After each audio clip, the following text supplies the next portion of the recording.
Na po mga mainit at pangunahin, mga bagong-bagong headlines ng Radyo Inquirer News and Information Center sa panulat ni Miss Hani Abbas. Banner Story. Banner Story. Ang ating headlines ngayong araw ng Miyerkules, September 14. Hener, nasa loob na rin ng PAR. Banner Story. Banner Story. Ayon sa pinakahuling update ng Pag-asa, namata ng sentro ng bagyong Hener sa layong 1,175 kilometers sa silangang bahagi ng Birac, Catanduanes. Kumikilos ang bagyo tungo sa direksyong west-northwest sa bilis sa 20 kilometers per hour. Taglay ng bagyo ang lakas ng hangin na aabot sa 105 kilometers per hour at pagbugsong aabot daw sa 135 kph. Banner Story. Banner Story. Super typhoon na si Ferdy lalabas na ng PAR mamayang tanghali. Sa 5 a.m. weather bulletin ng Pag-asa, binabaybay ng bagyong Ferdy ang Bashi Channel matapos maglandfall kaninang hating gabi sa Itbayat, Batanes. Nakataas pa rin ang signal number 4 sa Batanes Group of Islands, signal number 3 sa Babuyan Group of Islands, signal number 2 sa Ilocos Norte, Apayao at Northern Cagayan, samantalang signal number 1 naman sa iba pang bahagi ng Cagayan, Kalinga, Abra at Northern Ilocos Sur. Inaasahang lalabas ang bagyong si Ferdy sa bansa mamayang alas 10 ng umaga hanggang alas 12 ng tanghali. Banner Story. Banner Story. Sa iba pang balita, Pilipinas hindi bibitiw sa US alliance, sabi ni Duterte. Banner Story. Banner Story. Niliwanag ni Pangulong Rodrigo Duterte na wala itong balak na putulin na ugnayan sa mga bansang kaalyado natin sa kasalukuyan. Ayon kay Duterte, hindi niya ititigil ang pakipagtulungan sa mga bansa na mayroon itong military alliance. Ngunit sa halip, kanyang isusulong lamang ang nauna itong inihayag na independent foreign policy. Sinabi naman ng US Department of State na nanatiling committed ang kanilang bansa sa matagal ng alyansa nito sa Pilipinas at sa nagpapatuloy na kampanya kontra terrorismo. Banner Story. Banner Story. Deposition ni Mary Jane Veloso kukunin sa Indonesia. Banner Story. Banner Story. Magtutungo sa Indonesia ngayong buwan si Nueva Ecija Judge Anarica Castillo Reyes upang kunin ang deposition o testimonya ni Mary Jane Veloso sa labas ng formal na pagdinig ng hukuman. Kaugnay ito sa kasong kinakarap ng kanyang mga illegal recruiters na sina Maria Cristina Serio at Julius Lacanilao. Pinapayagan naman ang pagkuha ng deposito sa mga pagkataong may sakit o di kaya nasa death row o nakakulong ang testigo. Tulad ng sa kaso ni Veloso na nasa death row sa Indonesia matapos mahulihan ng heroin sa pagpasok dito sa naturang bansa noong 2010. Ayon kay Attorney Jocelyn Dainla ng National Union of People's Lawyers, isasagawa ang pagkuha ng deposition kay Veloso ng Philippine Consulate sa Indonesia.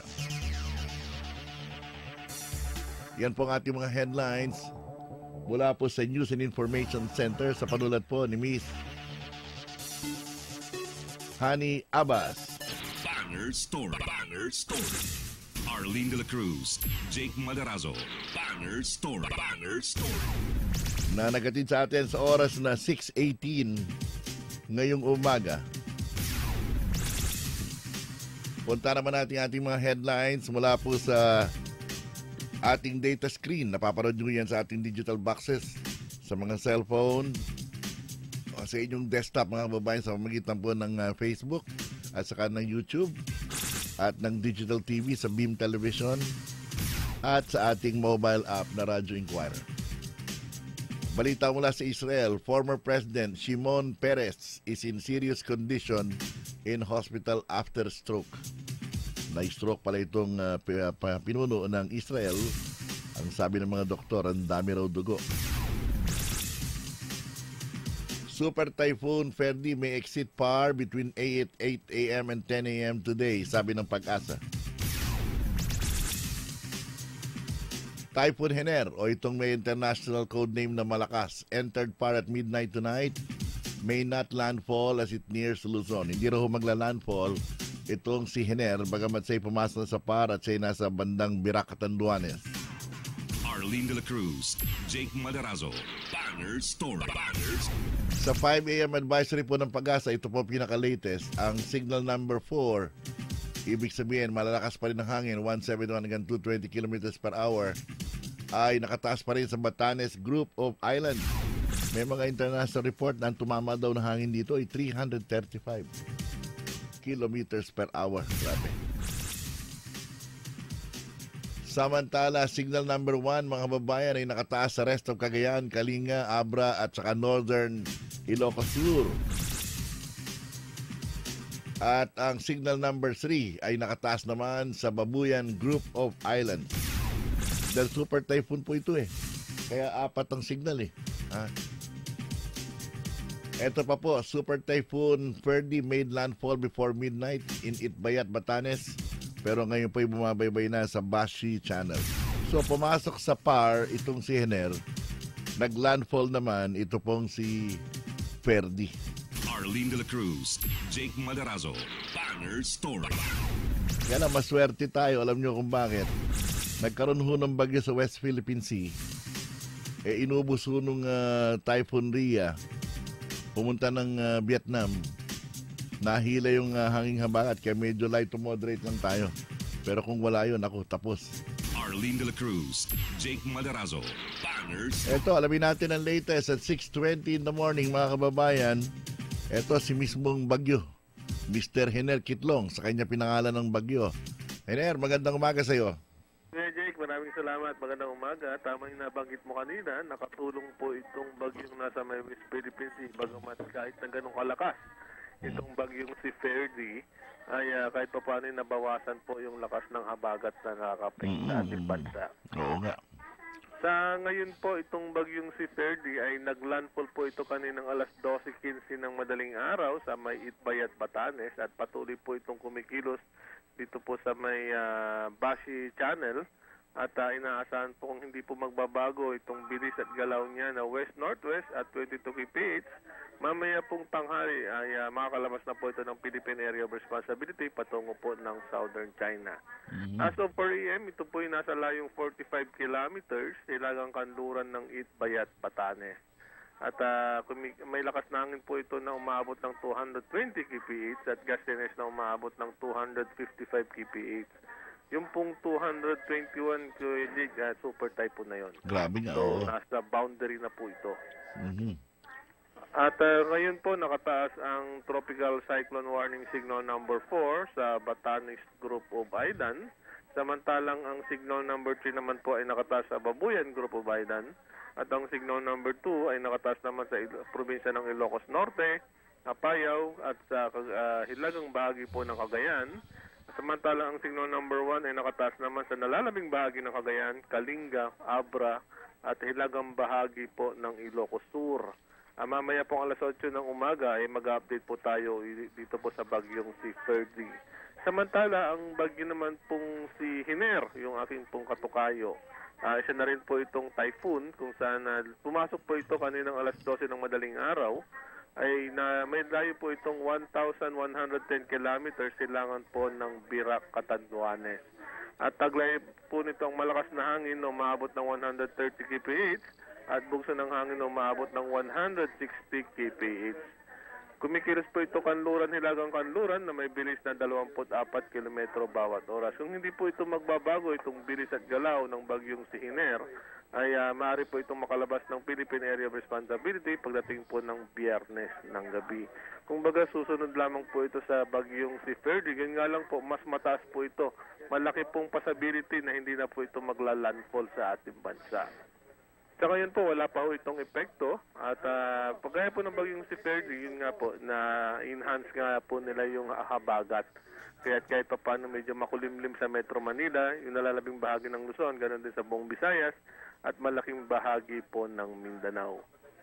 Yung pong update naman po natin ukol sa bagyong si Hener, ilalabas po ito mamayang alas 11 ng umaga. Sa ngayon po, wala po tayong public warning signals na epekto ng bagyong si So, Hener, so ngayon, sa mga oras na ito na nanalasa pa rin dyan sa may Batanes, itong bagyong si Ferdy, super typhoon. Opo, tama po yan. Batanes at yung ibang bahagi po ng extreme northern. Hanggang dito po sa may Ilocos, ramdam po nila yan. At yan po ay tuloy-tuloy siya siguro sa ilalim ng Taiwan, sa nakikita ko sa mapa papunta ng mainland China.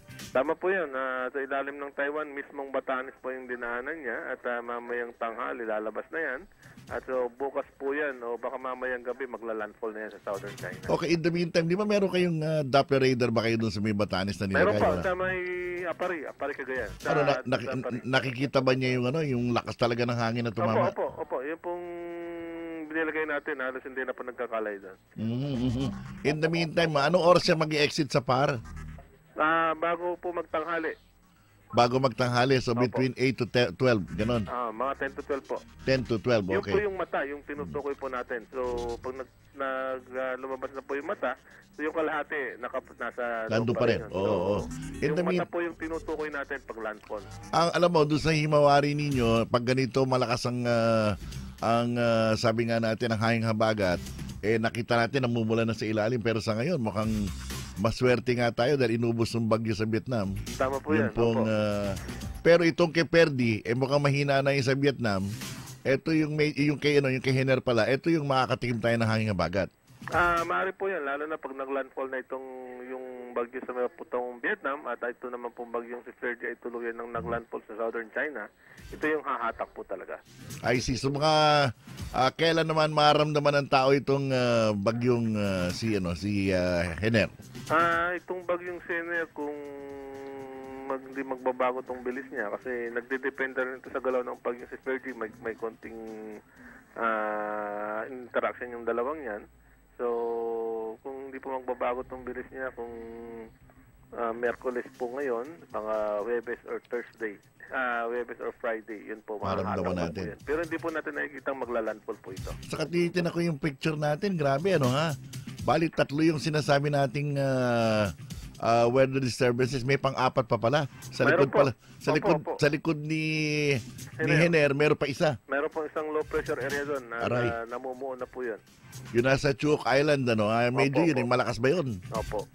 Isa pang low pressure area sa ngayon, since malayo po yung tataking at nasa dagat ito, malaking possibility po yan. So parang bowling pala ito, Nauna muna si Ferdy, sumunod si Hiner, tapos merong pangatlo.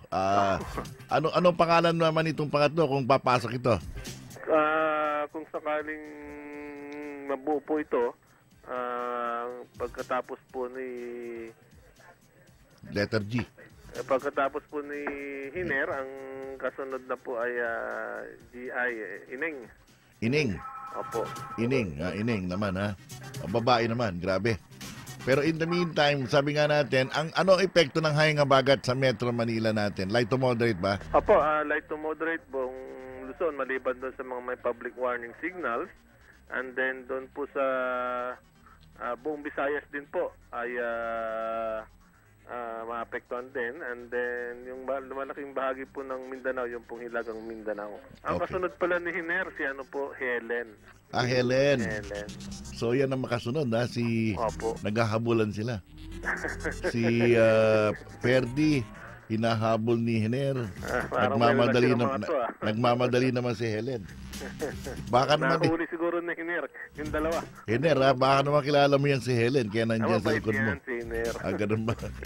Tapos lang yan. Sige. So, ang iyong state, mag-ingat yung ating mga taga Batanes, At saka mga taga Northern Luzon. Po, napakalakas na bagyo po, gaya po nang nabanggit ko kanina, 21 po ay super typhoon. So ito ba ay mangangalukan ba ito na pag nag-exit na itong si Ferdy, siyempre kalahati pa lang ng bagyo yun, di ba? So uulanin pa rin tayo. Dito po sa atin sa Metro Manila, kung titignan po natin yung satellite, hindi naman umabot yung outer clouds niya. So habagat po talaga dito. Okay. Pero yung habagat natin, moderate lang. Light to moderate po. Okay, sige. Pag may malakas po yan, nagkataon na nasamahan ng thunderstorm.